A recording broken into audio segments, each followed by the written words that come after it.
Wake Up MLS Match Day 35 preview and predictions for today. As you can see in front of you, got a full house for this one. I'm excited. A couple of these guys haven't been on the show in quite some time. It's going to be great. And there's going to be some receipt sharing. We're going to kind of go through some of these last takes we've had from guys like John, guys like Ednan. Let's get the intros out of the way, man. We got Hector from Insert Name FC. We got Musa from Mo Football TV. Got John Rivera, we've got Hitman Honda, and Ednan from We Are Austin TV here on the channel again today to preview and predict Match Day 35. In the midst of all of it, we're also going to recap a little bit of how Match Day 34 went. It was a wild one. Playoffs are getting closer to being cemented. We've got some movement in the table. We're going to talk about it, man. All right, let's go ahead and jump right in. I want to get to our first preview because it's a juicy one. It's one of the early games, and I'm excited to see how it goes. We got East versus West as the first preview for today. Cincinnati hosting LAFC. And man, as the Dallas fan, they also played Austin right before us. LAFC's in trouble, I think, a little bit. They also have Open Cup this week, right? Tomorrow, actually, at the time of recording, against Sporting Kansas City. And I will say this, man, if they were rotating and resting for that game and they don't show out against Sporting Kansas City, LAFC might be on fraud watch, man. They might be on fraud watch. They sit at fourth in the West as we speak. And they're going to the TQL to take on Cincinnati, man. This is going to be a hell of a game. I'd like to see both teams in better form, but I still think that this is going to be a juicy one for neutrals. Look, man, Ednan, you and I have both. Well, one, you were just in LA to watch this team play LAFC. Watch your team play LAFC. Then they came back to Dallas. They lost after drawing to you guys. From your perspective, bro, we'll start with you just to get the take. It is your second team, you know. Conspiracy theories. How are you feeling about this LA side? I mean, you kind of hit it, spot on when you said they're on a bit of a fraud watch. You know what I'm saying? I mean, this is a team that everybody's used to see perform. This is a team that I guess we've been used to in the last couple of years to be like, oh shoot, LA's coming into town. Oh shoot, we got to go to LA. But as of late, results haven't really gone their way. And it seems like every time that the Galaxy just goes toe-to-toe with them, it messes up their mojo. Like, it's something that the Galaxy does to this team. And although they have all this, firepower, all these stars in this team, I think something that has been mentioned on the show is that, yeah, you got the big names, but are you going to make them work out? You know what I'm saying? And it seems like Giroud, and as much of a popular and powerful player he is, I mean, I haven't really seen much from him other than that beautiful little flick that Cascante completely bit on. But hey, it is what it is. In this game, though, against Cincinnati, I mean, I don't see how LAFC is going to be able to take on the FC Cincinnati boys from the East. But I will say that LA, however, even though they are not in the best of form, I will say that they are that team that has just that little bit of X factor, and you can't just keep your eye off of them. You can't let them just snooze by. If you're going to take them out, you got to knock them out completely, knock them out cold. So it'll be a good game, mate, but I see FC Cincinnati ultimately taking this, brother. Yeah, I think so too. Is Villa going to be back for this one? Anybody know? Is he like I saw that the return?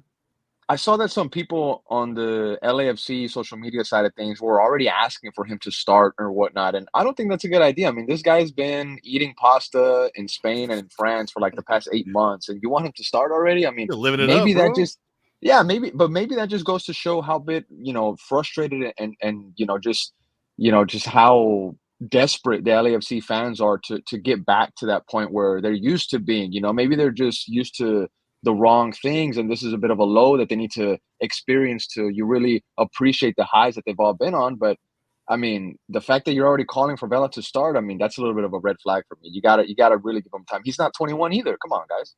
It feels desperate, doesn't it? Like a little bit. Very like desperate. LAFC haven't won a game in 5. They've scored only 4 goals in their last 5 games. And like I said before, there's been some rotation. But to call for Vela to start now to save them, maybe like in the Open Cup or even this coming weekend against Cincinnati, smells fishy. Desperation. I don't know.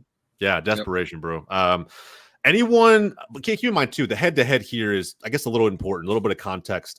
Cincinnati have never beaten LAFC. They played twice. There was supposed to be a third game in there, but it got called off in 2020. So they played twice, 2 wins for LAFC. Ernan's back in Cincy to break that duck. Anybody feel differently? Anybody feel like LAFC could just, I don't know, come out of their shell for this one? Because Cincinnati hasn't been in the greatest form either, but I feel like they've been slightly better in a more top-heavy conference in the East. No? Does anybody disagree? Are they playing, I guess, after 2 games? So they're going to play tomorrow and then play on Saturday? Correct. So I don't know how much they rotate for this one, though. And doesn't LA also have like the US Open Cup match? Yeah, that's what I'm saying. Yeah, So they have that Wednesday, tomorrow, and then they have this game on Saturday. I imagine with a trophy on the line, they're going to be up for that one. Like, right. It's Sporting Kansas City. They may not field like everybody, but it's a final. Like, you have to believe they're going to be up for that one. Yeah. So, I hope both team fields their entire roster. I mean, for one reason, but I think LA, especially after losing 4 finals in a row, I think that has to be one where it's like, hey, maybe KC's not doing as well. This is probably their chance to have the coach save his actually have a job next year. They need a trophy, right? Yes. They're just going to be on their high horse saying like, oh, yeah, we won a trophy. All right, so what? It was against SKC, and it was in a league, or it was in a cup that half the MLS teams were out of. Like, let them know, bro. That doesn't matter, though, right? That's one more. Though, with the U.S. Open Cup, let's be honest. But it's still a tournament. I keep telling people the fans will still count. Be wrong. It'll still count it, no matter what. The U.S. Open Cup is a very opinionated for what that trophy could mean. If your season's god awful like Sporting Kansas City is, this is their highlight. Like, if we win this thing, this is it. But Mo made a good point. You lose 4 finals in a row. Are you not going all out for this one, regardless of how watered down it is? You have to. You have to. No, all I'm gonna say is all y'all complaining about Open Cup and the teams are in the MLS. Your team's opted out. Like, what? Like, don't be complaining now. No team actually opted out. But yeah, they did. My team didn't. Y'all can speak amongst yourselves. My team didn't. We just got knocked out like the shit team we are. But like, it is what it is.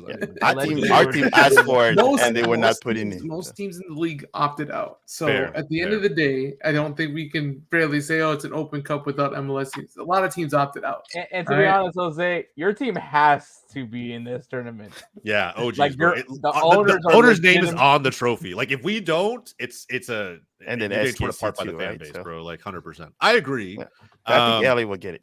But I think either team wants this. LA needs to break the final drought, and you have SKC, who just frankly needs some consolation prize for this season. Like, they just need it. So I mean, but at the end of the day, who you think can win? A desperate LAFC team or a desperate Sporting Kansas City team? If LAFC do not win the Open Cup, they're down horrendous going into playoffs. Like, just I don't know. Like that, to me, they'll definitely be on fraud watch at that point.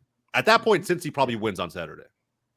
For me, but I don't know. I think for LAFC, at least in their situation right now, right, they're like they're 4th place, right? They're 1 point behind, ahead of the team that's in 5th place, and 1 point behind the team that's in 3rd, which is Colorado. Yeah. And so but the thing with LAFC is that they have a game at hand amongst the teams that are in the top 5. So, I mean, could they get away with this FC Cincinnati game? Like, if they don't get a result from FC Cincinnati, I guess you can say that because of the game in hand. I don't think so, bro. They had at one point they had like 3 or 4 games in hand, and they've squandered all of them. Yeah, and that's what I'm saying. Like, ego right now is definitely completely like just out of the discussion right now. Yeah. Unless they're able to win the U.S. Open Cup. LAFC is kind of like, I don't want to say fraud alert. I don't know if I want to I don't want to call them frauds just yet, but once you're starting to get desperate, which I think they're definitely in that conversation of desperate, because they need something. They need a win. They need a result. I mean, honestly, LAFC, if they could get a draw out of this matchup, I think they can at least take some sort of positive out of it. Fantastic for them. That'd be fantastic for them. Yeah, I think so too. I kind of agree with Ednon. I think it's not like Cincy's like, in a great form either, but they have to be licking their chops at this matchup just because they're getting LAFC at the right time for them. If there was ever a time to play at the right time. What's that? They're both getting each other at the right time because they're both on the down low technically for what these teams are or what these teams have showed during the actual season itself. So, I mean, I think for me personally, it would be a draw. But in the last 5, LAFC don't have a win. In the last 5 for Cincy, they've won 2 games. They've beaten Minnesota. They've beaten Montreal. They've only lost in Miami. So, and even that, I mean, yeah, it was like a more clinical 2-0 for Miami. But I don't know. I like I said, neither team's really that great, but Cincy's performing just a little bit better. I'm going to give the edge to Cincy. And I'm also assuming LAFC win the cup final, and they take a little bit of the foot off the gas, a little bit, as they're celebrating and whatever ahead of the weekend game on Saturday. Who's got LA? LA right here. We're gonna get LA. All right. We're gonna get LA. One of the better sponsors in this league, by the way. YouTube TV, that's like up there with like the Sounders Xbox logo. You could throw up there with maybe with like, I think actually, believe it or not, I actually think Austin's Yeti logo is not bad. There's some horrendous logo kits out there. I don't know. St. Louis was spot on with getting Purina. Hey. I like that. Yeah. Dallas is like weird with Advocare and I don't know. Hey, bro. It's just my like, dog needs Purina. Okay. I thought you were saying there's some dogs. Okay, my bad. I went to. Yeah, I was gonna call them dogs. I mean, I don't know if they're dogs anymore. Maybe I don't know. No. They've been neutered a little bit. Yeah. I feel that. So we'll talk about St. Louis. They're not immune to this episode. All right. I think the majority of us have Cincy going. If you're back in LAFC, we had a couple of those vocal guys in the comments. Let us know down below. Let us know who needs to step up, who needs to put in a real shift, not just get the Open Cup final done, Carlos Vela. Also pick this up. The icon, not to be confused with legend, icon he is a legend. Vela is not going to save them. Put a poll. Put a poll. I'll call that shit right now. We'll poll. Yeah, okay, I'll put a poll down in the comments. Fine. Is Carlos Vela an icon or a legend? And I'll put this as a disclaimer right now. I he's a don't legend. care what any of you think he's an icon. He's a legend. Legend. Moving on to the Hudson River Derby out in the East. Red Bulls taking on New York City FC. It's going to be a big game. 2 playoff teams, at least as of now. I know Davi's probably like at home kicking himself about how far his team's kind of fallen off since they were top 4. Now they sit in 7th after drawing to Miami, which was a decent draw at home. I loved the reception, by the way. I don't know if you guys saw the video.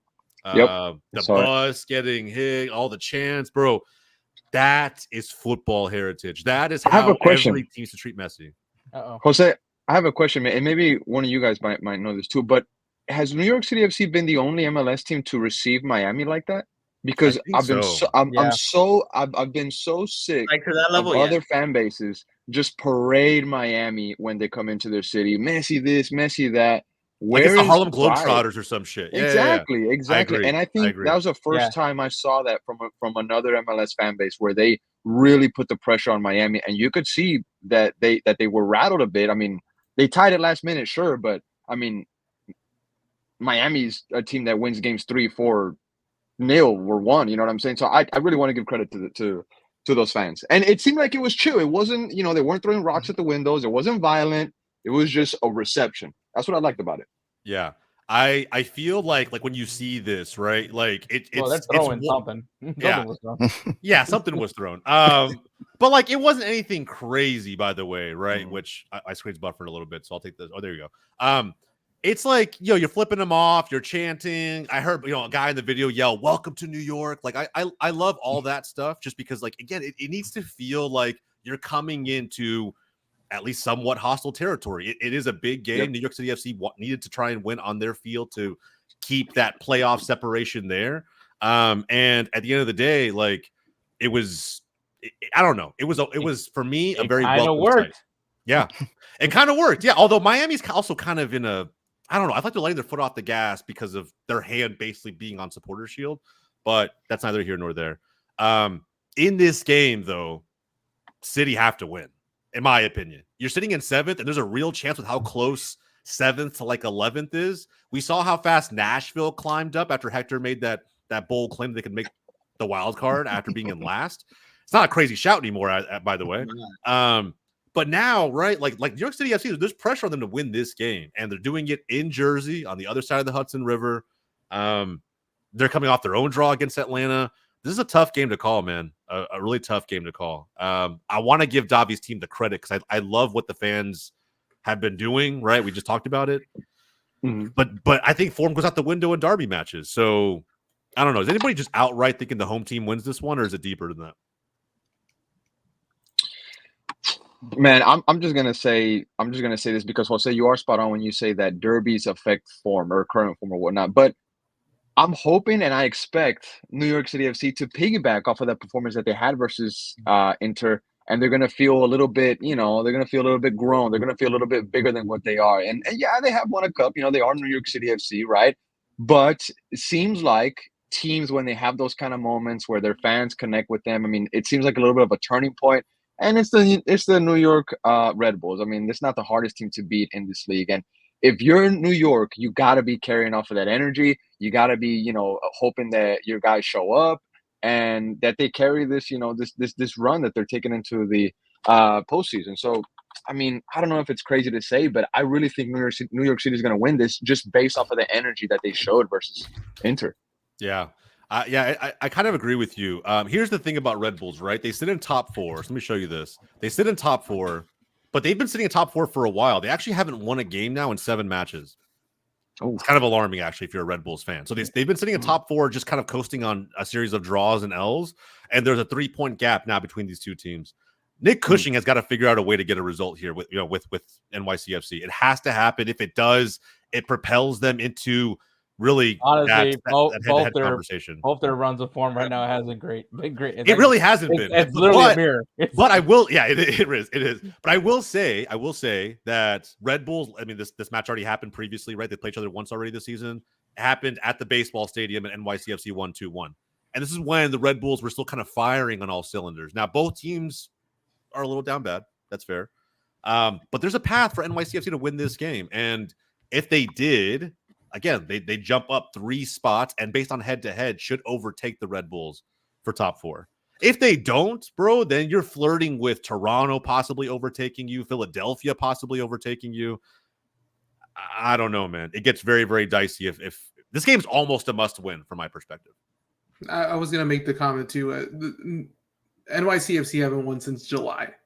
So and then that's league form. I'm not talking about Leagues Cup. I'm just talking about in the league. They haven't won since July. Yeah. That is pretty alarming. Honestly, they've had some games in between there in their run where they haven't been. I mean, they played Chicago, they played DC. They haven't really played. I mean, they got smacked by Philadelphia, which Philadelphia has been so up and down this season. So it'll be interesting to see how they line up. I mean, they're winless in the last 5 in the league. So it's like form-wise, they're not doing too great. Terms of like what they can actually do, though, I feel like they're very. It's a team that can provide a lot more than what they show. Yeah. I think if you look at if you look at deep dive into the Philadelphia game, I think they had like 25 shots on goal or something like that. So they had a lot of shots. They just can't put it away. So it's not from a lack of opportunities that they're getting. They're getting shots on goal, but it's just like. They just can't piece it together. So maybe this derby game is the game that kind of propels them into doing that. But I think that, I don't know. I think it'll be tight, but I feel like New York City will squeeze out a win out of here. I don't know. Yeah, if the Red Bulls win, right? If the Red Bulls win, Dobby's going to be looking back to his email. And he's like, oh, you know what? Maybe I will take that offer, Hey. I don't know, bro. Like so many, and he's not the only one. He actually had some... like New York football guy, something like that commented and said, I'm with Davi. I kind of want to see my team lose to get Cushing out.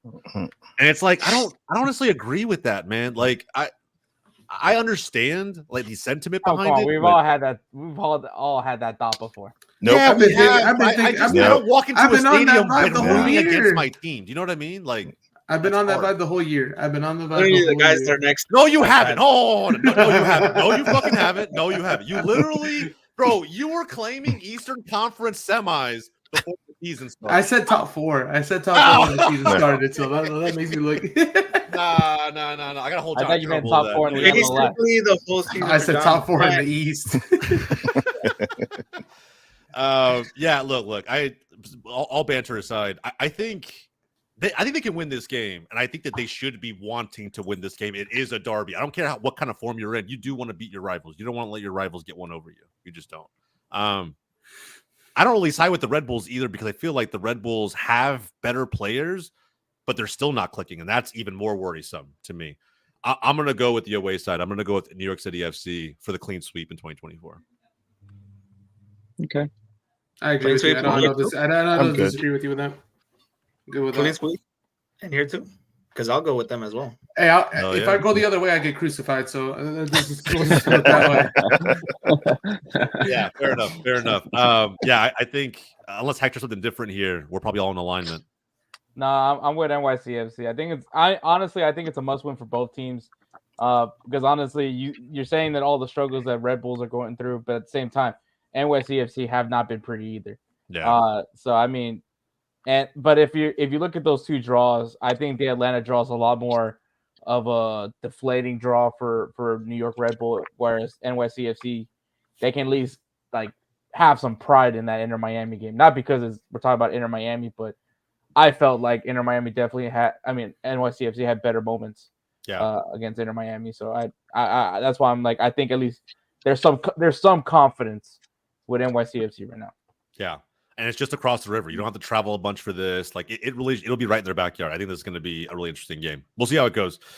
All right, man. Let's move over to the West. We have action down at the Q2. Austin hosting Real Salt Lake. We said this for a couple weeks in a row now, man.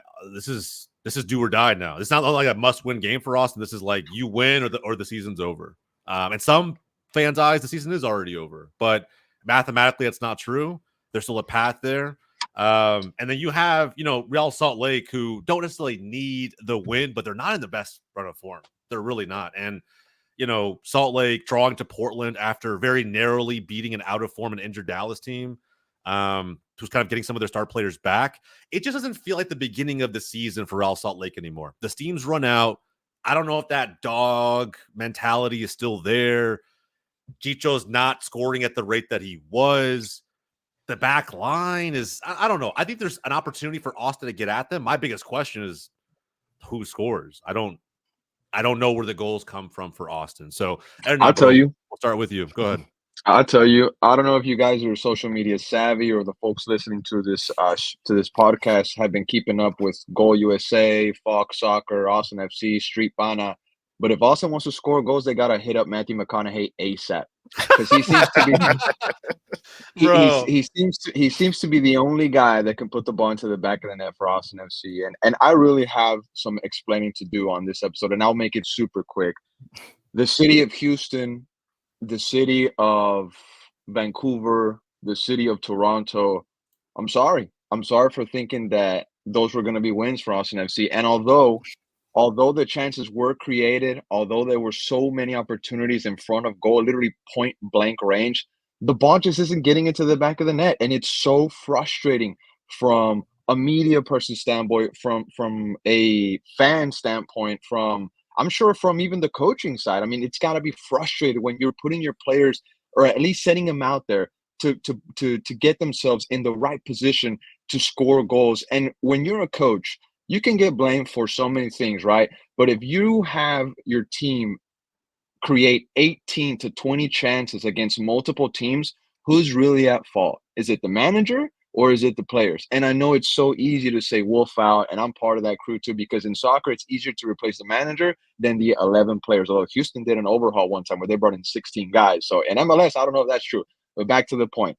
Everybody in Austin is wolf out, wolf out, wolf out. And I understand. I get it. But there has to be accountability.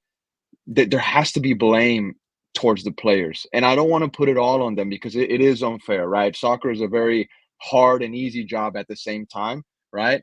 But the reality is that against Houston, against Toronto, against LA in the Leagues Cup, the chances were there. But the boys in front of goal, they cannot put their chances away. They don't finish their dinner, and it is extremely frustrating. And Jose, you say that this is a must-win match, do or die.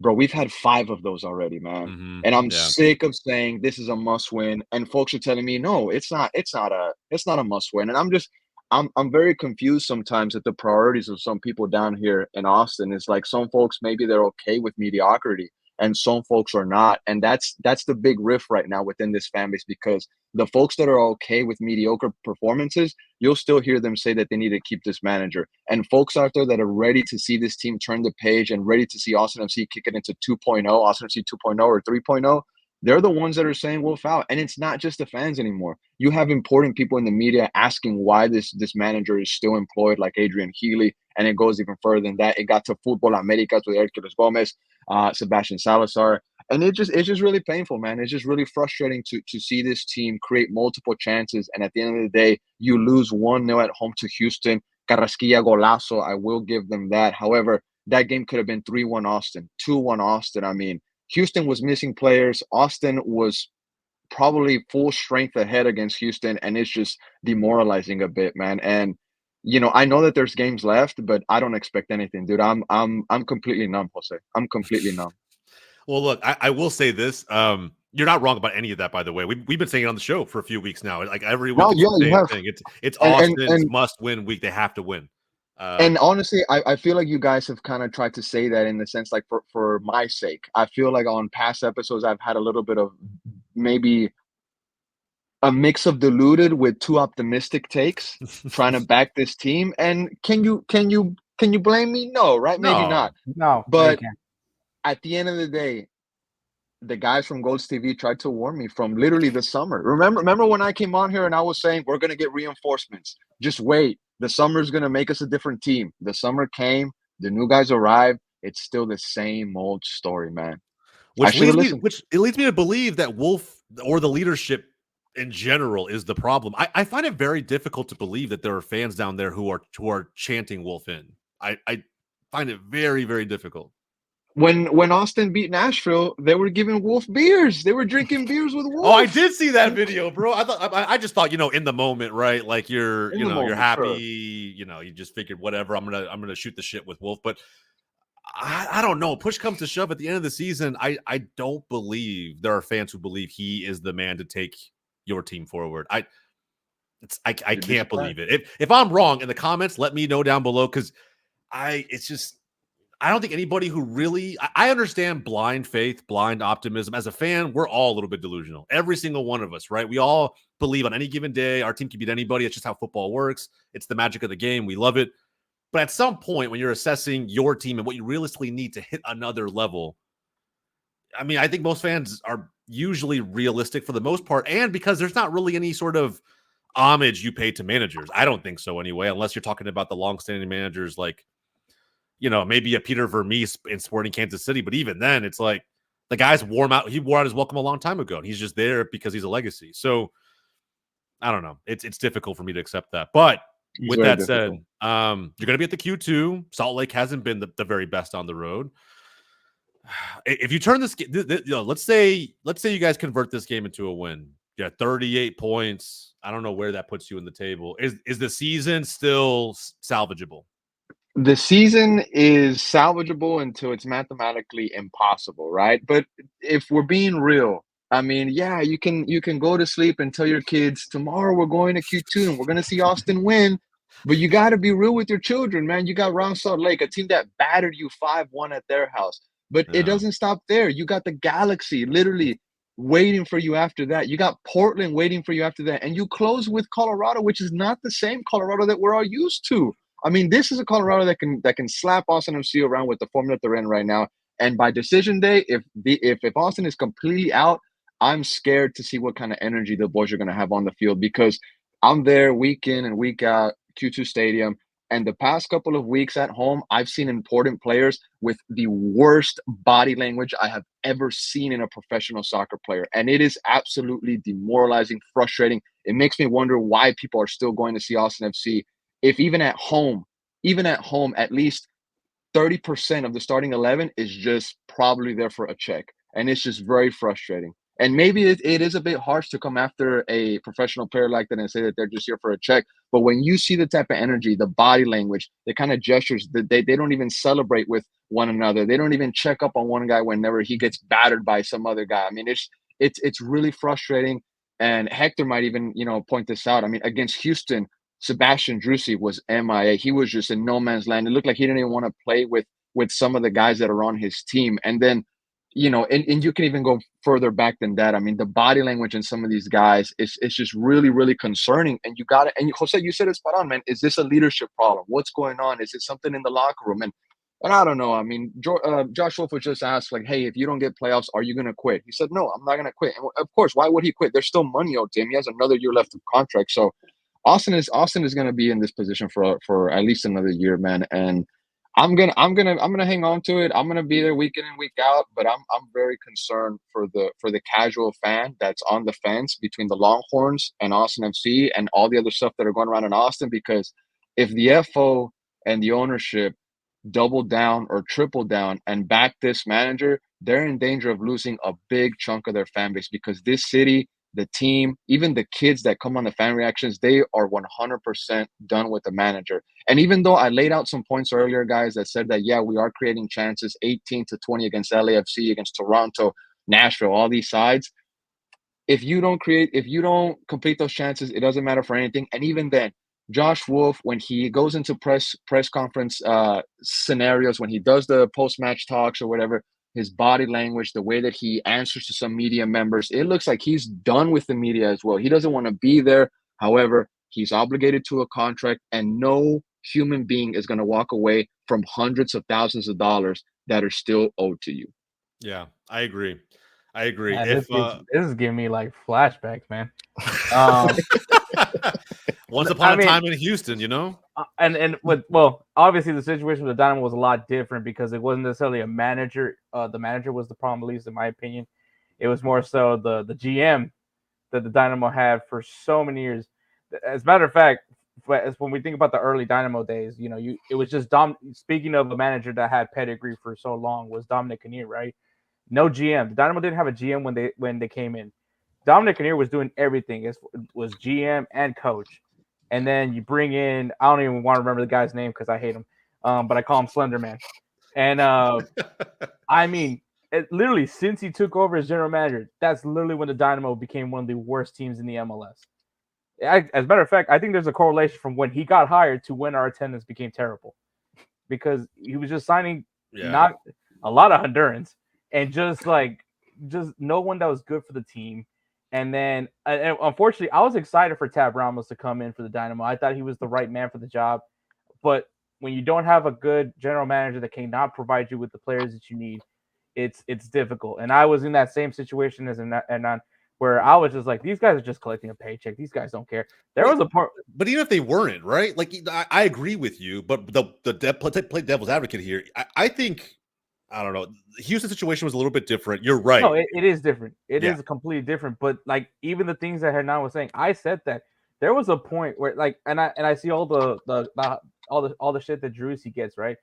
A lot of, at least got a lot of that too. Mm-hmm. And obviously the Dynamo didn't handle that situation well, because when they shipped him off, we sent him away for peanuts. And so, I mean, I don't know what the Teresa situation is. I don't know if he's on his last year of his contract or anything like that. But and then it became a very toxic locker room. There were certain players in that locker room. I could tell you names. Both of them just happened to be called Darwin. Were completely toxic in that locker room and ruined that locker room. Made it one of the worst locker rooms to be in the MLS. Actually, I've been told by the players, by the Dynamo, that's how it was. And it wasn't until when Pat Onstad and Asher came in and rechanged that whole.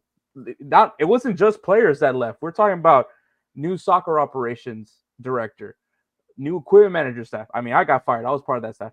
But like, respect, yeah. But like, they cleaned house from the entire football operations department. Mm-hmm. They became more analytically, statistically. They changed the culture. They brought guys in like Hector Herrera, Arthur, even Franco, like complete vibes guys that wanted to work and beat somebody, guys with winning mentality. And like Hernan said, yes, they signed a lot of players because a lot of the guys had shitty attitudes, including a player that I really liked, Emmanuel Rodriguez. Everyone just got infected with that toxicity and was like, we need to move on from it. Now, I'm not saying that Austin's going through that part yet, and I hope that they at least alleviate that before it gets that bad, because obviously, as a Dynamo fan, I see how bad it is because I still can't fill up a stadium. Yeah. I will say this, play devil's advocate. I think even if Wolf, let's say you guys weren't having this bad of a season, and maybe you make it to the wild card and you got in, I even said in the last episode, right? We talked a lot about Cushing and like whether or not if New York City FC makes to playoffs, despite how bad he's been as a manager, I've never really seen a playoff manager get fired, especially when they didn't make the playoffs the previous year. I've just never seen it. But I think there's some rare instances where there's an exception. And I think this is one of those where it doesn't matter how the season ends. I think it's just sometimes beneficial for there to be a change, for there to be a freshening up, whether you have a complete player overhaul and Wolf just gets new faces to work with, or the opposite. You get rid of the manager and you bring someone who's going to freshen things up in the locker room, give you a different feel, a sense of a reset, a fresh start. And that's what I think Austin needs right now. I just like Houston needed that a long time ago, and it's worked out well. Dallas is kind of in the middle of one now. We fired our manager earlier in the season. Like it's something you just kind of need that. It's not that they wore out their welcome. They may not even like be the worst manager in the league or just technically deserve the firing, but it just may be what's best for the team in the moment. And I think Austin's already past that point. I'll be honest. After last season, I think a reset probably needed to happen before this season. New director, new plans and strategy from the FO. I get it. It's just I felt like something needed to happen. And now I think regardless of how the season ends, even if you guys were to make 9th, something needs to change, needs to shift. So and Austin has a bit of an opportunity to have a bit of a player overhaul this season, guys, because a lot of guys are on those like club option contracts that are coming up. Alex Ring literally just speculated this weekend about his future. His agent is currently in town and they're going around hanging out. Alex Ring, his wife, the agent, his family. And that can only mean one thing, Alex Ring's future. And he was speculating. He was like, yo, I don't really know what my future is looking like, So, I mean, as an Austin FC fan, that has to be red flags. And so is that an opportunity that Austin will take with those contracts that are going to be, looked at the end of the season? Maybe, right? And just, Hector, everything you were saying, mate, it's clicking in my head. It's really providing context to what this Houston Dynamo fan told me outside of Q2 Stadium after the match. And it was a gentleman with a Rey Mysterio mask. He has, fucking love that guy. Yeah, he's really cool guy. And pretty Nice. much what he said, he was like, hey, like as Houston Dynamo fans, we've suffered for so long, and as of late, it looks like things are starting to change. And life is like that. Life is like yin and yang. You know what I'm saying? Positive and negative. So we could be seeing Houston go through a renaissance while Austin goes through a bit of a dark age moment, and obviously Austin has spent a tremendous amount of money to bring in guys like Rodo Borrell, which we don't know how much he's getting paid. There's no cap on what you can pay those guys. So this dude could be bringing in a fortune. So he obviously has weight on his shoulders to turn things around, at least in the sporting side of things.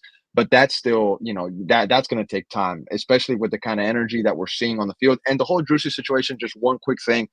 This wouldn't be happening if he wouldn't have opened his mouth with John Arnold and asked for more pressure. If he wouldn't have asked the fans for more pressure, all this drama with him wouldn't be going on. This hate, whatever, towards Drusy that people are seeing online, it's not being manufactured solely from Austin FC fans. This is a guy that went up with John Arnold in March of 2023 and said that he not only misses the pressure in Argentina, he misses the media and the fans coming after his head or his neck if results didn't go the right way. And he misses the fact that when they have a poor performance in Argentina, you can't even go have a family dinner, on Sunday because people are going to recognize you and give you shit. He said that. Nobody forced him. Nobody bent his arm. He went on and he said it himself. So this is all a product of that interview. And fans are not going to let out. Fans feel disrespected, Fans feel like, whoa, okay, so are we a joke to you? Are we a joke to you, sir? You know what I'm saying? So if that interview would have never happened, this season could be completely different. The energy towards Sebastian Drusy would be completely different. And you know what sucks? Is that he is our true DP, and he is one of the highest paid players in MLS, and he's acting like a baby. Yeah, that's fair. I was so confused when like the retweets came out, and like we talked about it last week on the show a little bit. It didn't make sense considering his background, where he comes from, the fans he's dealt with. I was like, this is weird. Like I don't know. Like when I say weird, I mean this shouldn't be happening. Like this is, I don't know. It's very sus behavior from someone who's just used to being dealt a whole lot more shit from fans who hold you to a higher standard. So now some added context does go a long way. And thank you for that. For sure. Going back to this game, I think there's going to be way more emphasis on what Austin can do versus what Salt Lake can do. Salt Lake may even look at this as like an opportunity to not rotate necessarily, but just to see if they can restore some of their road form. But I don't think there's going to be any pressure on them to do that, considering where they are on the table. So realistically, this is a get right game for Real Salt Lake. They need to get right. No, get right now. No. Last couple games have been that way for Salt Lake, and they haven't done anything with them. We got a bit of a joke down here in Austin, a bit of an inside joke, and maybe it's just me and my boys. But we say if you're a team that has a striker that hasn't scored in a long time, if you're a team that hasn't got a win in a long time, if your team has a coach that is on a down and needs to come up, call Austin. They'll get you right. You need 3 points. Hit up Austin. They'll get you right, bro. Time and time again, I hear people say, "There's no way that's a joke between you guys." It's an inside joke, bro. Because time and time again, crazy. Bro, I'm tired of hearing people say, "Oh, Austin could take advantage of this team. They're in a bit of a rut." No, bro, they're gonna take advantage of us, man. Because we've been that team for at least 2 years. Where if you need a result, come to Q2 or call us, and we'll pay you a bit of a visit and do what you got to do, and we'll go home, and Josh will still drink his beer with his fans. That's crazy, bro. Well, I mean, we know how Ernon's leaning. Then I think he's got Salt Lake maybe in the bag for this one. I'm not really sure. I'm kind of hoping RSL to just put the final nail in the coffin, dude. And I know that's harsh, extremely weird to say from me because I'm a very optimistic Austin FC person, mate. But at the end of the day, man, just end it, man. Just end it. Like the season, we're not gonna get anywhere. If we get to the playoffs, do you expect us to do anything? Just end it already. Go to Cancun, refresh your head. Come back and let's see what we can do in 2025 because Juicy still has another year of contract. Wolf still has another year of contract, and there's still so much work to do in this team. Like it's just, can we just end it today so we can start working on 2025? I'm done, bro. I swear to God, anybody else hear John's voice? I swear to God, I hear it, bro. I don't know, man. It's crazy. Hey, John's affecting the locker room, bro. It's crazy. Bro. I know, John. Low-key's toxic, bro. John's toxic. You're on mute, John. You're on mute. But look, bro, I see where you're coming from. I'm not gonna tell Austin fans what to do. At the end of the day, if you guys think the season's over, it is what it is. I think this could be close. I think it's like the LAFC game when Austin traveled to the 3-2-5-2 to the bank. I think this is gonna be like a 1-1, 2-2, maybe 2-2 is probably out of stretch. I would say 1-1. Just because I don't know, it's hard for me to trust Real Salt Lake on the road. I actually have concerns about Salt Lake in the playoffs when they have to travel. It just hasn't been that impressive for me, at least as of late, the last month or so. The back line looks super sus. I'm gonna go with the draw here. Thank you. Thanks. You guys are awesome. A draw too. Thank you, Mo. 3 draws. Okay, guys. All right. What are we doing? No. We're taking RSL. Come on now. You know what? Then I hope both team loses. Does that also? Oh, okay. I think if they both lose, that means it's a draw, right? Yeah, it's a draw. Oh, yeah. It just smells like a draw to me. I don't know. And like normally when he gets super hype, his team kind of lets him down. I think now he's down in the dumps. They might. I don't know. They might find out to give Q2 some hope. Did y'all see that picture? Did y'all see that picture that was going around social media of me sitting down outside of Q2 Stadium? Oh, I did see that, bro. Yeah. So my little brother, actually Brian, had gotten out a little bit early to get a poster, right? And we were gonna start setting up, right? And I was waiting for him at the spot where we talked to the fans, and he saw me from far away, and he took the picture, and he was like, "Bro, you good?" And I was like, "Yeah, I'm just done, bro. Like I told you, bro, I'm fucking numb, dude." Yeah, there it is right there. Yeah, it's tough. I'm very upset though. I'm very upset that nobody said anything about my shoes. Those are fire. No, bro, I didn't even look at the shoes. I was like, man, dude, I got some calves. Hey, sign me up. Sign me up. Sign me up. This guy doesn't skip leg day. Yeah, bro, this is crazy though. Like low key, like if your brother just got this picture in the moment, like you weren't posing for it afterwards to show you were down bad. Like this is just the epitome of where Austin fans are right now. And I've been here, bro. I have. Trust me. Bro, this is no trophy for 30 years. I've been here. What's that? Down this bad. is the Popeyes lady meme. Yes, it is. Somebody made it already, bro. Somebody put it together. That's Look crazy. at the quote tweets. Quote tweets are in there, bro. Whenever you guys have time. Yeah. Go check it out It's on Ednon's Twitter account. That's That's crazy. That's wild. All right. So going back to predictions, I think majority of us have either a draw, it sounds like, or RSL winning. Anybody picking Austin? It's very difficult. All It's right. very difficult. It is what it is. Better the fans. Let us know in the comments down below how you feel about this one. Do you share Ednon's sentiment, or are you a little more bullish and optimistic, thinking that you could pull a result from this weekend? You need it. You absolutely need it for maybe the third or fourth week in a row now. All right. Let's move into the battle for Missouri. The battle for Missouri? No, they're from Kansas. They're in Kansas. Missouri/Kansas. The battle Kansas for the versus Midwest, Missouri. right? We'll call that. Maybe that's what it is. I'm not really sure. Either way, the battle of mid at the very minimum. I don't know if mid's the right word, man. I don't know if mid's the right word either. I'm trying to give credit where I can on this show. That's my job as the primary host.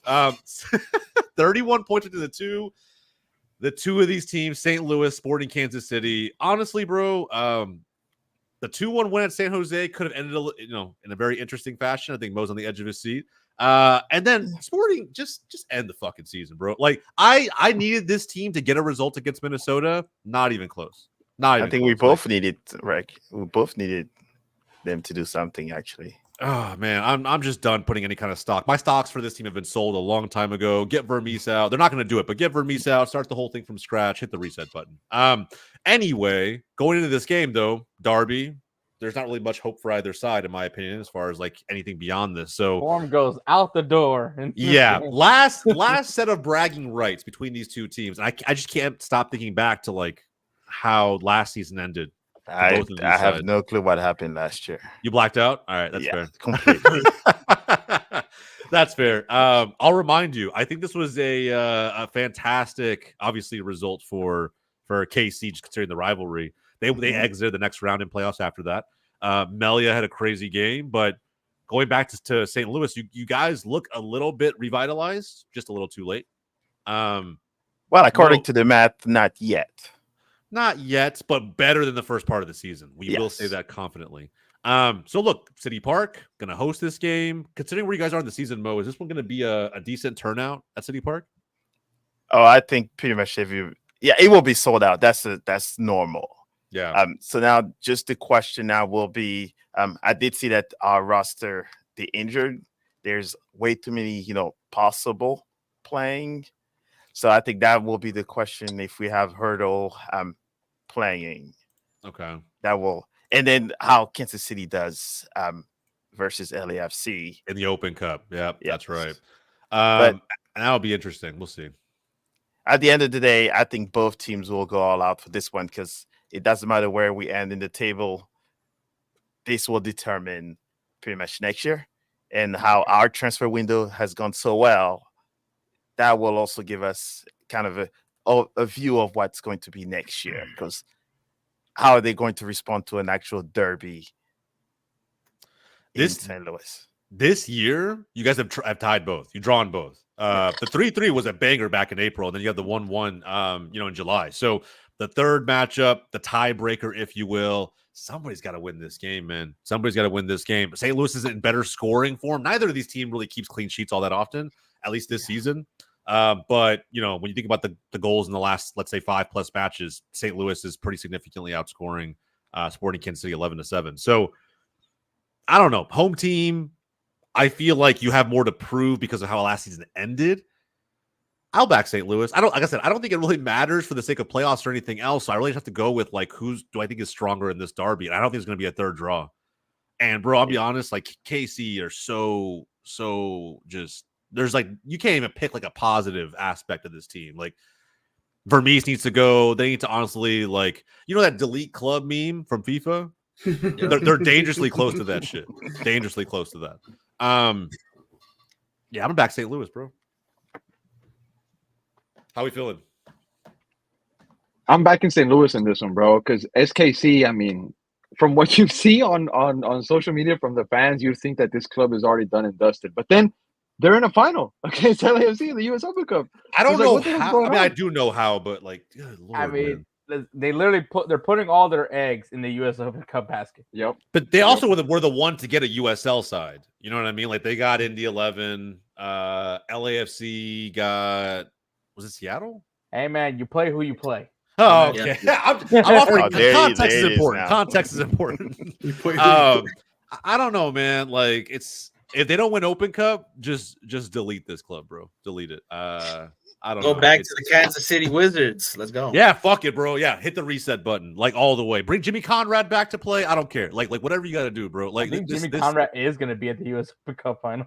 Yeah, rightfully so. He should be. I mean, that's what I remember him for. Outside of the U.S. men's national team stuff, was him playing for the Wizards. I'll have to be honest. If they bring it back to Missouri, I think that will be a bigger derby, and even it'll be a lot more adversary, just because it's in Missouri and it's 3 hours apart. Yeah. Mom, Patrick Mahomes. Damn, bro. You know when that 1-1 at KC kind of dominated. It's kind of crazy. Yeah, but if you look at the rosters, it's totally different roster Different now. team. Yes. Yeah, that's true. That's true. Man, not a great man. It'd be tough to be a St. Louis fan. I'm sorry, Mo. I'm sorry. Hey, I have had the team, so trust me, you guys, and you have not seen bad. And Austin is nothing compared to what I've been through. Hey, there you go. Mo. There Thank you go, you, bro. Mo. There you That go. makes me feel better. I like that. At least you're not a United fan, okay? Come on now. True. Thank true God. that. Thank God. It could always be worse, lads. It could always be worse. Should always All right. So, are we all collectively in this St. Louis boat? Hell yeah. Hello. Yeah. Hell yeah. I'm Right gonna have from to play IG that on mode. repeat now until Uh-oh. Saturday. Yeah, we'll see how it goes, man. This should go to City, I think.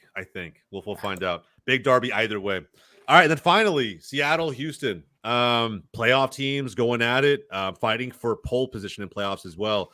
Houston's been on a decent run of form as of late. Seattle has been too, technically. If you listen to Xiao at Rave Green TV, you'll probably think they wouldn't have been. But they've been in decent form, at least being the teams are supposed to beat. And look, man, almost an exact same record. This could be a very close game on turf at Lumen Field. Away record has been pretty decent, right, Hector, for the Dynamo? So, I mean, Yeah, you guys probably you could have a decent showing in this one. Best road record in Dynamo history, actually. Hell yeah. That win in Austin actually secured that. So. Yeah, so there's nothing left to play for on the road, right? Seattle should take this one. Well, no, they still got to clinch a playoff spot. So that's still, because FC Dallas didn't want to lose. Yeah. The latest team to beat LAFC. Actually, the latest team to beat both LA teams. Just saying. Yeah. Interesting. So, Hector, you're back in Dynamo, obviously. Draw. Nah, don't reverse jinx this shit. Don't reverse jinx this shit. Nah, it could be a draw. I honestly, bro, like this might be Houston. How does Houston play on turf? Dynamo suck at whatever it's called now. I was gonna say CenturyLink Field, but I don't think it's what's called anymore. Oh, it's Lumen Field. Lumen, yeah, that's weird. But all right, Same company. Oh, is that what they rebranded? Yeah, it's I worked for CenturyLink, so they rebranded to Lumen. Yeah.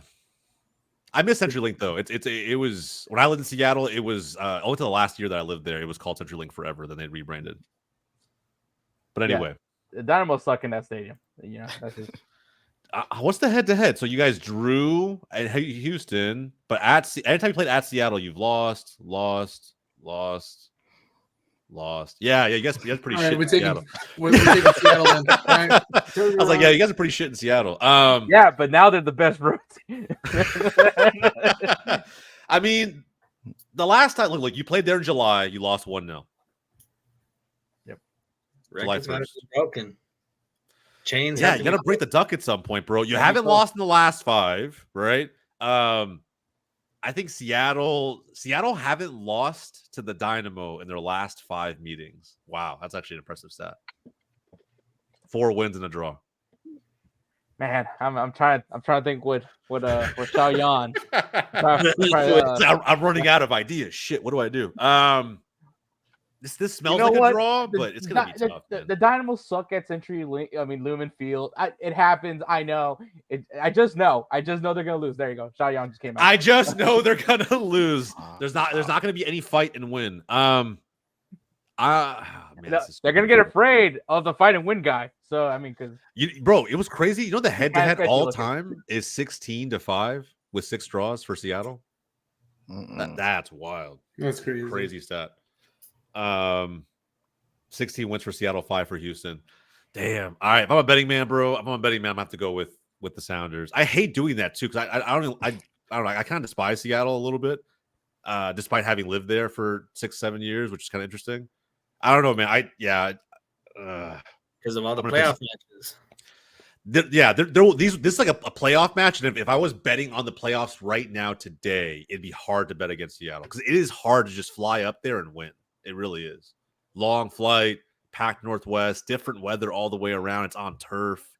The fans are pretty adamant. Yeah, give me Seattle. Give me Seattle. They fight and win, man. John, how you feeling? Give me Seattle. Yeah, Seattle. Ednan? I'm gonna go with H-Town, bruh. Ooh. Oh, that's crazy. That is crazy. You just have to tell you're back in H-Town. That's wild. I'm gonna go with H-Town because I'm gonna stick with a team that won last week. They're gonna keep it rolling. Right. And whenever you win, you just want to win back to back. And I think Houston's gonna carry that energy into this match. You know, Seattle, they're a team that always wakes up in the air, and I get it. Ha ha ha. But Houston, hey, chill out, man. Don't give them any space. Don't give them any inch of opportunity because Coco Carrasquilla will make you pay, as I know. Yeah. Hell of a goal, by the way. Hell of a goal. Okay, so we got Ednan's pick. Honda, how you doing? How you feeling about this They one? both know, so I don't know where to go with this. I mean, bro, it's crazy how similar these two teams are, though. It really is. This is a playoff matchup. It'd actually be very, very hard to predict how it would go. What's that? Like down to goal differential. There's like 1 goal splitting them. Like goals for, goals conceded. They're like neck and neck across every stat. Damn, it stinks of a draw. Right, draw. It makes sense. You know what's crazy? I think Honda might have the record for the most called draws on this show, bro. I think Honda's a fence writer. It's kind of crazy. That's disrespectful to me. Wow. Because Jose yells at me every time I say draw. Yeah. Don't ride the fucking fence. Say it with your chest. Pick a winner. I said draw with my chest. But what if I was about to say, but what if Fair it's enough. Touche. Fair enough. Fair enough. You know? Yeah, that's Never fair. know. That's fair. That's true. That's true. Mo? No agendas, bro. No agendas. No agendas. No, there's no agendas, but I have a good friend, Georgie, that plays for Seattle, and he's been killing it now. So, fortunately, he's going to destroy Houston. Ooh, destroy was the word he used. Damn. Yes. All right, we'll find out. And I'm about to get destroyed by a guy named Georgie. All right. Yes. Oh, and man. he went to, I guess, from their 2 team to the first one. So just watch the dribble, you'll see. Bro, I haven't seen. We just Georgie out of nowhere catching strays on Wake Up MLS. Kind of crazy. I didn't have that on my bingo card. Hey, Georgie Mihalovic, come on now, come on. That's Georgie. Georgie. That's my boy. That's my boy. That's my boy. Georgie. That's Georgie, not Georgie. Yeah. Either way. Also, just sorry, Hector. Yeah. Sorry. I think it's gonna be a good game, and it's one that every fan should follow, whether you're in the Western Conference or not. All right, man. Those are our previewed matches for Match Day 35. Let's go ahead and get into Quickfire Predictions, and we'll get out of here, lads. Montreal hosting San Jose. Oh my god! Oh my god! The battle of who gives a fuck. I mean, I'll be honest, bro. Like, I don't care. I don't care. Like this is easily like no highlights. I'm not watching. Hey, y'all see this right here? Y'all see this right here? I don't know if the pillow can. The pillow's not showing. Oh, yeah, there it is. There it is. Yeah, it's crazy. It's News crazy. I'm more interested in the San Jose drama that's going on right now with the coaching chase that they have going on. It's like a bachelorette, but for coaches. Is that for real? I thought that was a meme. I think that was serious. Ain't no way, nah, man. This is a meme. It came from Tom Boger. He put the whole list. Saying, yes. Yeah, Boger was saying that it was Berhalter. A couple of Berhalter's the one that stuck out, but there was 5 names on there, and they ultimately went with. No, I'm sorry, San Diego was the one that went with Mickey Barras, but. He dropped the whole list. Savarese was in there as well, and this is coming from Boger. Savarese actually wouldn't be a terrible hire. I actually think I Gio would would love be a for them decent to have like a tray of just whistles. You know, hire. Like the Bachelor. The GM just like calls him to the front and he just gives it one at a time. Bro, that'd be insane. I wasn't really feeling it. That's on, the content MLS fans need, bro. I would tune into that God. every episode, 1000%. Yeah, That show concept is so clear of the actual Bachelor, it's crazy. They would clown us in Europe, bro. They would clown us in Europe. I don't care. They'd clown watch us though. anyway. Guarantee you they watch. I put money they watch. Nah, you know what, bro? I put money they watch. Yeah, watch. They would watch it because they have shows over there like Love Island, and soccer players go into, or ex-footballers go into shows like Yeah, that. So, bro, hey, maybe. trust. And I'm not even gonna lie. It I'm not would even be gonna their lie. guilty pleasure. That's what it would be. They'll watch it. They'll watch it.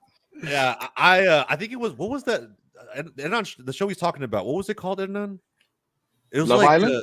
No. No, there's another one where they Oh, have the like one with the five. footballers. Yeah. Marco Fabian was there. Babel was there. A dude from Yeah, Tottenham that bro. worked I'm for not gonna lie. Sky Sports. Me and my wife watched it Or for a little bit. I was Fox like, "Hey, this is low key. You got footballers on. This kind of lit. This kind of lit." I watched the first episode. I watched the first when episode. it works for both of y'all. Yeah. I'm like, hey, you know what, babe? I will watch that. I'm down. I'm down. Yeah. Yeah, I'm shared down. interest, bro. It works. It works. Damn, I'm all about that. They crazy. need to make more seasons of that show, bro. I watch that all day, every day. I forget what it was DC, called, but it just I don't aired. even think I anybody think it was like predicted. Love Undercover or something like that. Nobody something like that. predicted the last one, bro. I don't think because anybody predicted. we just And that's Montreal versus San Jose. Hey, bro, I'm telling you, if you want to get fans back in the stadium, you start a similar show concept. That's how you do it. Love That's how you do it. Undercover, brother. We already previewed. Love Yes, Undercover. Love We found Undercover. it. I did it, bro. Yes.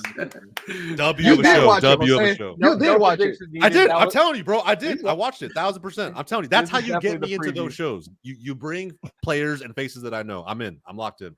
DC hosting Columbus. Give me Columbus, bro. As much as I hate him. Give me Yeah. Columbus. DC's so Columbus. bad, bro. Didn't they lose? Did they lose 4-0 to Philly at home? Yeah.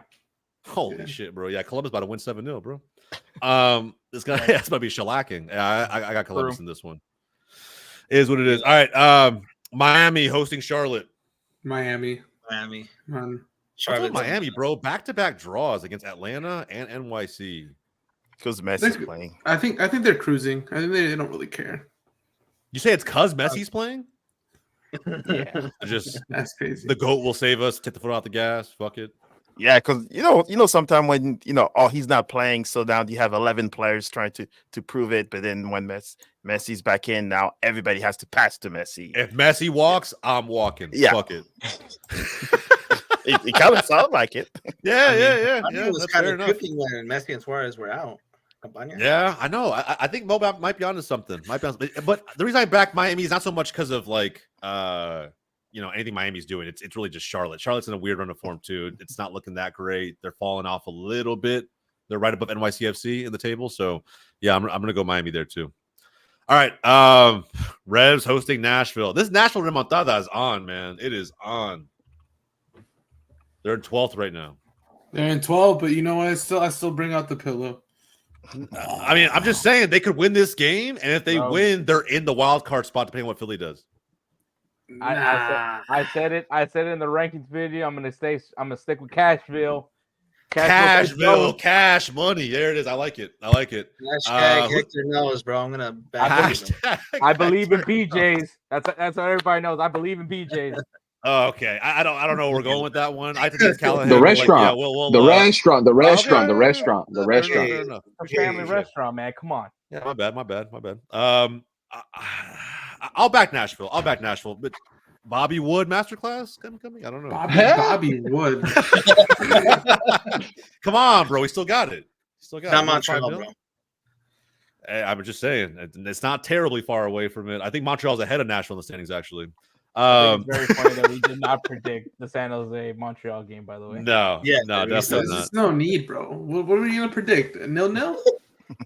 Honestly, I'll go back and predict it. It's either going to be a 0-0 or Montreal narrowly wins. I don't see how the game gets canceled, bro. The game gets canceled. That's the prediction. I like that prediction. The game gets for canceled the for Bachelorette style show that we do. That's what they're going to do, bro. There we go. Fuck the game. We're going to actually decide who's going to be coach right now. Yeah, I think Nashville should win this one. Everybody Nashville? Anybody Revs? The Reds. At home, T crate? No, okay. All right, No, fair enough. fuck no. Fair No enough. no T games to stop that cash bill, baby. Philadelphia hosting Atlanta. This is a big one. 9th versus 11th, trying to make wild card. Atlanta still trying to pull it together. Looking at Honda. Unfortunately, it's gonna be Philadelphia, bro. What? Unfortunately. That's What? kind of wild. Nah, give me Hotlanta. This is the second time in a row Honda's Man, backed Philly. I gotta pour one. Like, dude, Pour one for Honda, man. I Yeah, gotta pour bro. one. I miss the old Honda. Bring back the old Honda, bro. I miss the agenda. For real. That's crazy. You actually switched up and changed, bro. That's wild. That's crazy. That's crazy. Nah. What have you been doing You guys are so really much? pushing Don't me do to Honda say like that. Let's Don't go. do Honda like that. I'm actually with you. This one. I'm actually with you. Oh man, Yeah, Philadelphia, it's, like- it's Philadelphia. Yeah. They should win it. They should. Atlanta honestly has nothing to play for. They fired everybody. All DPs are gone.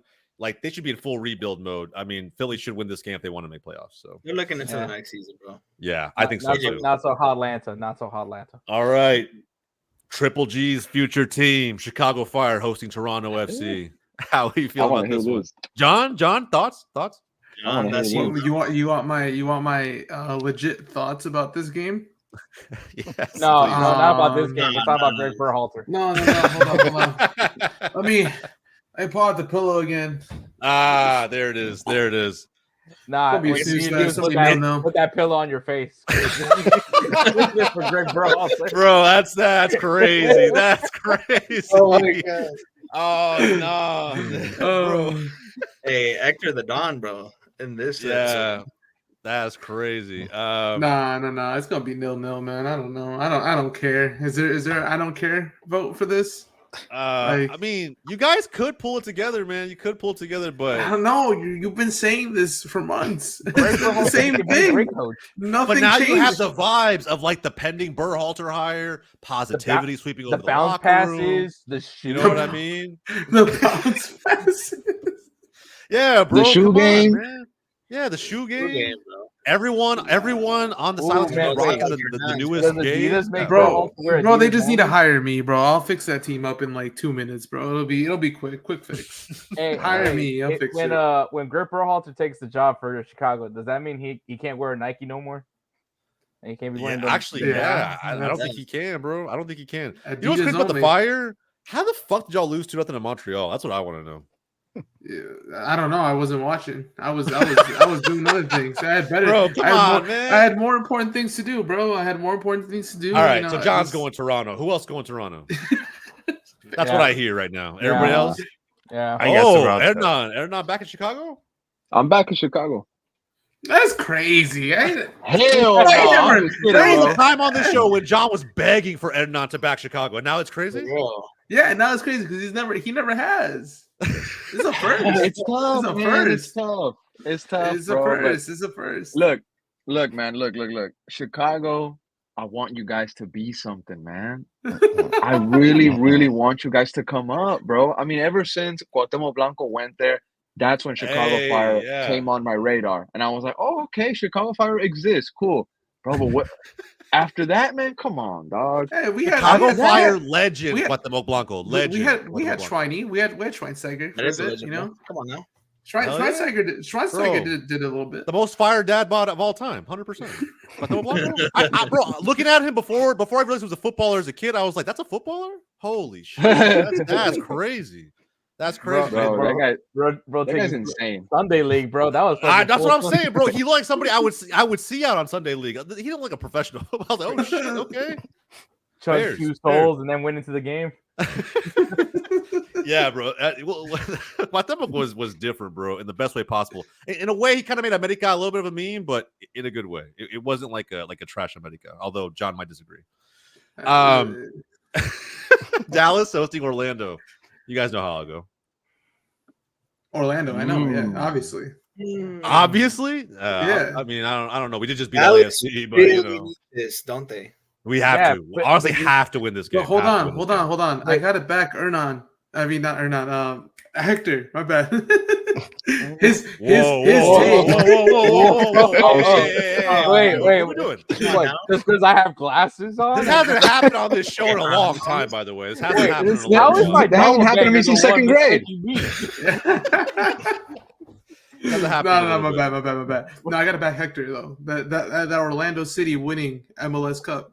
Don't forget it. No, don't give Hector any more props for this. Right? He's already basking in the glory. Like they've already won it. Like we need to chill. We need to relax. Hey man, championship DVD moments. They don't happen all the time. It's not gonna be Orlando, they look good. They look better. They look better 100%. And keep in mind, this is a homecoming for Pareja. I don't know about a revenge game, but the last team he manned for Orlando was down. It is a revenge game. This is going to be part of the DVD where we're talking about how go back to where you came from.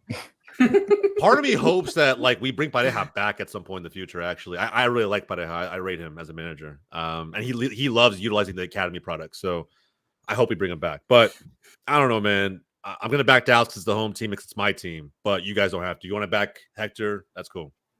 Dallas at home. Do it, bro. Do it. You won't. I'm gonna pick Orlando. Honda, what are you saying? Dallas at home have done good up against top teams like Galaxy, LAFC, Real Salt Lake, right? Where they dominated the game. And versus Real Salt Lake, they didn't get the result that they wanted, but they were the better team. Our subs are trash, but the minute we made subs, last 20 minutes all went to shit. It's like we have no depth. But anyway, go on. I'm gonna back Dallas in this one. My man.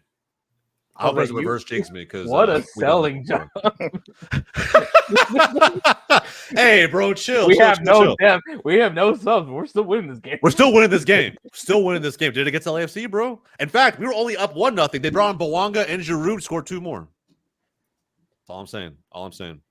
France FC bottled it. That's all I'm gonna say, bro. They bottled it. Thumbs up this summer. Mo, how you feeling this one?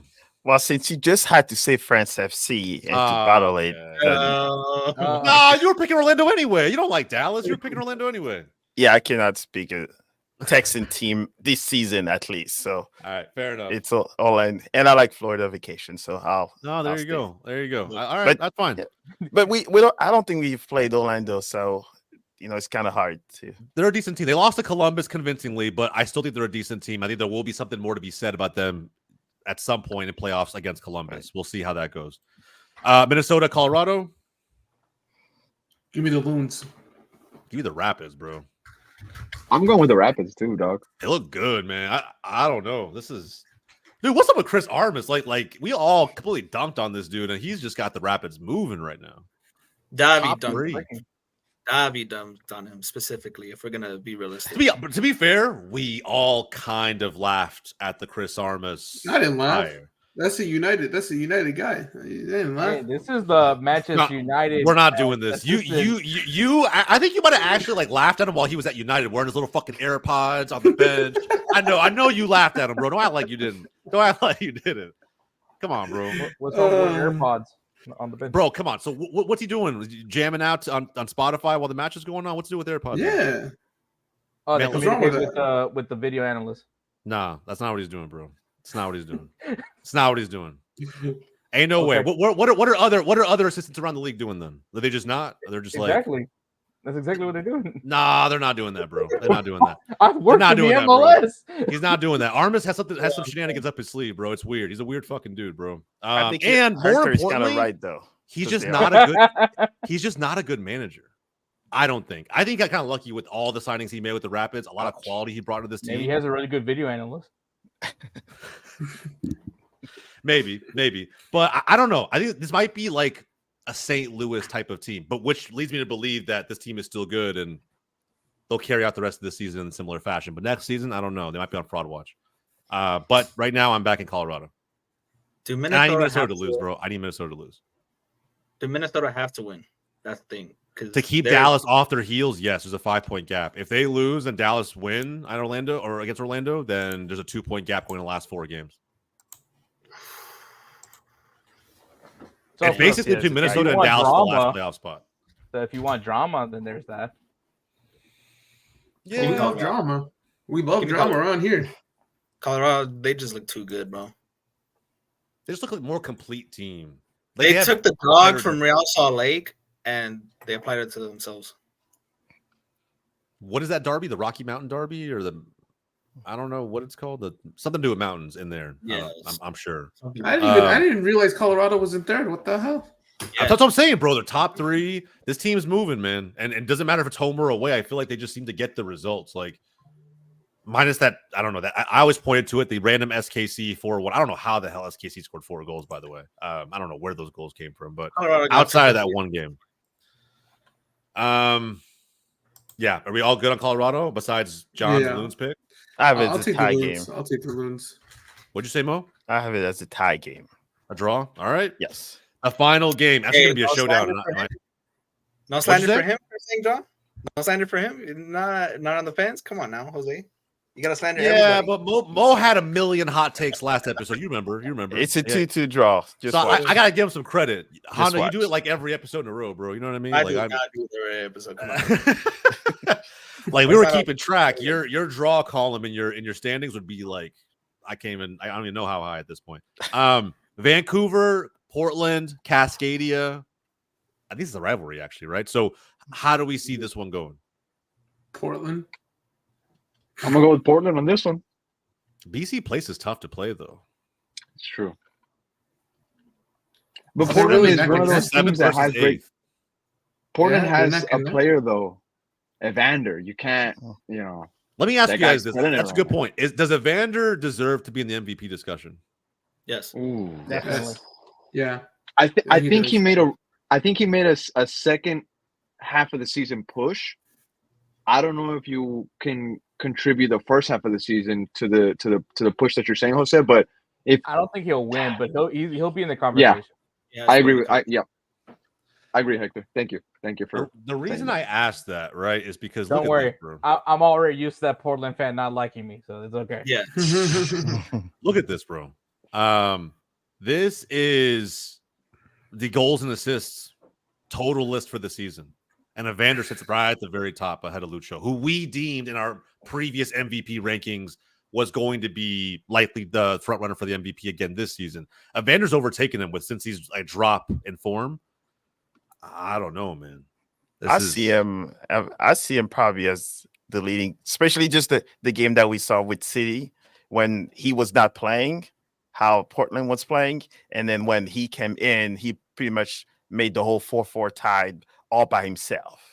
So it looks like the impact that he has on Portland is, if he's not playing, they're most likely going to lose playing, either going to help him tie or win the game. So yeah, I have him way up there. Evander's good, bro. He is good. But then the next question I ask myself is, like, do you give an MVP to the best player on a team that barely scrapes in the playoffs? Right? Because I think you can. It's just it gets a little controversial, right? Should it be Luch? Like, what'd you say? It happens all the time in U.S. sports. Like, for example, in the NBA, they could give Player of the Year to a guy who didn't even make the playoffs. Yeah, fair enough. Wait, in the NBA? Yeah. I don't think I've ever seen that. Who was the last? Who's the last person you saw that was like? I said not even then. I mean, you could also look at like other leagues like the NFL. I was gonna say when Giannis won his first MVP, I don't think that was that might have been the year we made the conference finals. Never mind. But they were in the playoffs. Yeah, we were in the playoffs. I was like, that's the argument, right? It's like, if Portland don't make playoffs, can you even give Evander the MVP? Or can he be in the? In baseball, they've done it. Mike Trout has never even sniffed a playoff game, and he's been MVP. But is MVP includes playoffs, or it's just for the? It's just like if they were it's a regular season award. Player in the league. The argument is that they should be able to take their team to playoffs. Baseball is a different sport because it's probably the most difficult sport to break into playoffs for. Right. But when you have a league like this, where 60 to 70% of teams get in, I don't know. They're like right there, like in 8th place. That's the only thing that knocks Evander, in my opinion, is that like. All his performances really weren't enough to make a better team. But didn't Evander not start the season? He wasn't available for Portland at the beginning. He was injured for the beginning part of the season. So I don't know if we can necessarily knock him for that because he was gone for a couple games, at least the first 3, if I remember, 3-4 games. Yeah, but even with him back, they've lost to Dallas. They've lost to no, that was LA. That was Chicago. Who else did Portland lose to in their run of form? I know for a fact they've had some very interesting results that they lost to City, but he was not playing. They've lost to Seattle. A lot of draws. Yeah, it's I don't know. And some of this is road form, so it's MLS. Road teams don't really perform that well. Again, it's just think about the MVP discussion. All the stats are there. It's just the impact on the team that I think works against him a little bit. But I'm being nitpicky. But anyway, predicting Vancouver, Portland. Portland won last time.